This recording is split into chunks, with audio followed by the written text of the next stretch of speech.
Here in our fifth and final example, we're going to match our exponential functions to their graphs of g of x, t of x, w of x, and h of x. As is always good practice, before you get started analyzing your equations, analyze your graphs. So we have found our y-intercepts on all four of the given graphs, and then we've looked to see what's happening when x is equal to 1 at all four of our graphs. So on our first graph, when x is equal to 1, we see our curve all the way up here just above 6. So just above 6. So that'll be helpful to help us just see that we're going in the right direction. In our second graph, we see that our curve lands, like it nails it. When x is 1, it drops down to a -2. We see here on our third graph that when x is 1, we see it's just above a +1. So we don't know where yet, but we know it's close by. It's just right above it. And then on our fourth graph, we see that when x is equal to 1, we again have nailed a coordinate point, and this time at -3. Looking at our first exponential function of g of x, that's equal to 2 times the quantity of 3/5 to the x power plus 5, let's get started. So we see that a is equal to a +2, and that tells us that our graph will be moving to the right nice and steeply upward or down and bottoming out, okay? And b is equal to 3/5. Since our numerator is smaller than our denominator, we know that this value is less than 1, telling us that our curve will either be coming down and bottoming out as it travels to the right, or up and just flattening out, topping out as it travels to the right. And we see here that between a and b, we have this style of curve where you come down and flatten out, heading to the right in common. Okay, so that is 3 of the 4 options available to us. So it should be one of those 3. Great. Let's look at C. Hey, look, we actually have a value showing in our equation. So C is equal to 5. Well, that's nice and different. All right. That tells us that we have a flattening out at 5. Okay.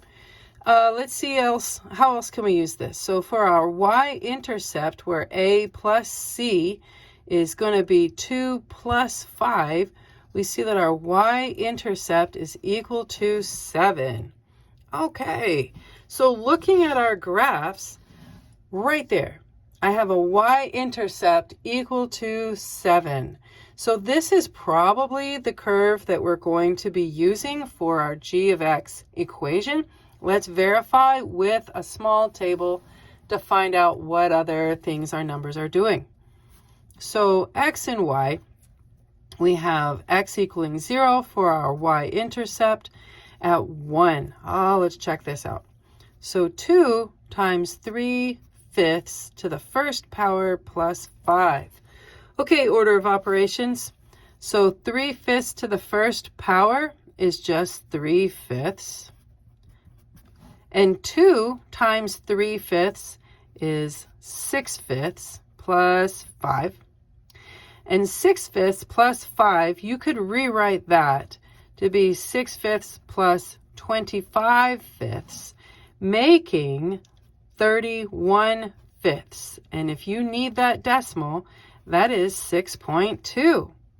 And hey, don't you know it? That is so very much what we had said in the analyzing of our graphs. We said this was just above a 6, and it is. That's a 6.2 right there. So we see that our first graph is our g of x equaling 2 times the quantity 3/5 times x plus 5. Nice. In our second equation that we have here to analyze, we have t of x equals 5 times the quantity 3/5 to the x power minus 5. Let's go. So a is equal to a +5, telling us our graph will either travel up and to the right nice and steep, or down and flatten out to the right. And b is equal to 3/5. So since our numerator is smaller than our denominator, we know this is less than 1. And if you need a decimal value to help your brain, this is 0.6. Yep. And I didn't list that up there in the first part, but that's okay. And so these graphs traveling to the right are going to be down flattening out to the right or up flattening out to the right. And we see here that between A and B, we have this down and flatten out in common. Okay. So what do we have here as an option? So that could be either our second graph or it could be our third graph, just depending on what the numbers tell us. So let's go find out what they say. So C, hey, here again with C, we have an actual visible number in our function, so that's pretty nice. So our C is -5. Let's go use that to help us find our y-intercept. So A is a +5, C is a -5, therefore my y-intercept is going to be 0. Well, isn't that interesting? And there we have a y-intercept of 0 right there on our second graph. Okay, let's go verify that this is the graph that we need. Small t table, x and y. Y-intercept at 0, that gave us a y value at 0. And let's go check out what happens when x is equal to 1. So 5 times 3/5 to the first power minus 5.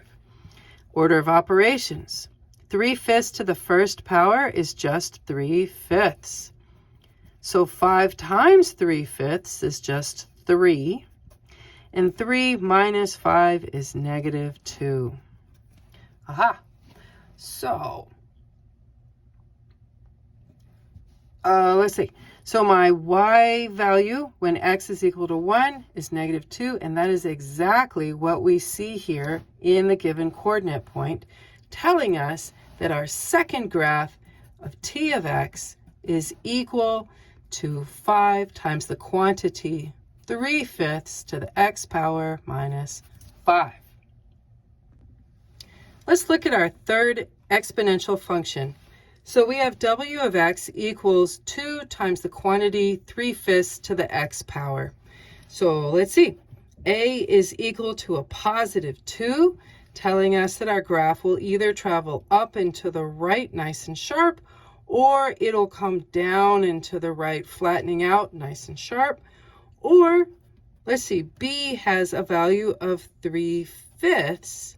And that is, again, less than 1. This is still 3/5 is 0.6, telling us that our graphs will either come down and to the right, bottoming out, or up and to the right, topping out. And we see here that A and B have this particular style in common of down and to the right, bottoming out. So most likely, this will be our graph for our w of x. Let's go verify. Let's go find out. So I don't have a c added or subtracted at the end of our equation. That tells us that c is equal to 0. And we know from a plus c that we can find our y-intercept. So our y-intercept is equal to 2 plus 0, which is 2. And hey, that is the y-intercept on our graph. That's helpful. We are again verifying. Let's go look at our table very quickly. So t-table of x and y.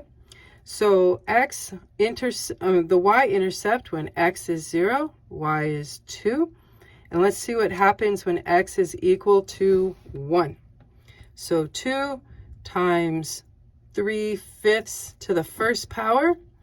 So 3/5 to the first power is just 3/5. 2 times 3/5 is 6/5.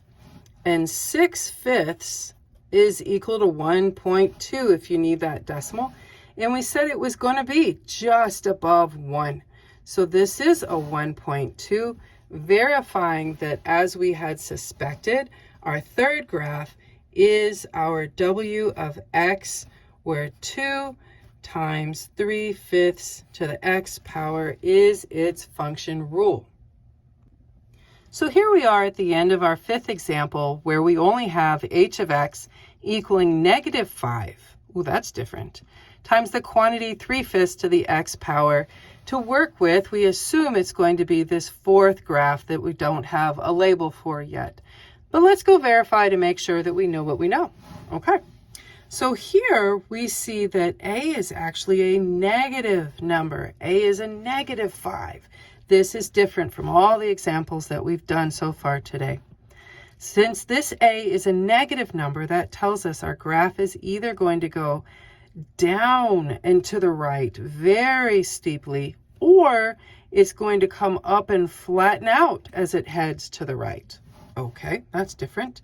And b is still 3/5, which is still less than 1.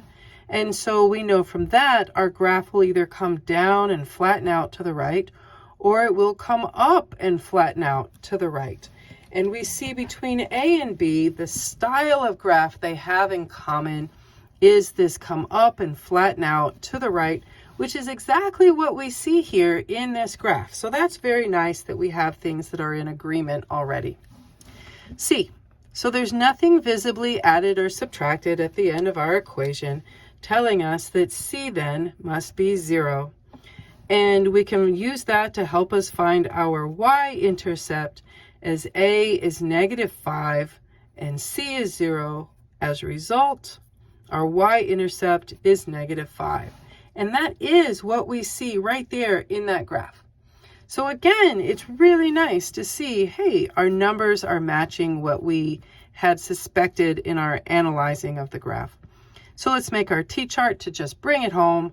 We've got x is 0 and its corresponding y value is -5. Let's find out what happens when x is equal to 1. So -5 times 3/5 to the first power. So 3/5 to the first power is just 3/5. -5 times 3/5 is equal to a -3. Yep. And that is exactly what we have in this coordinate point. So again, it matches. That's really nice. So we see our fourth and final graph is our suspected h of x is equal to -5 times the quantity 3/5 to the x power. And there you go.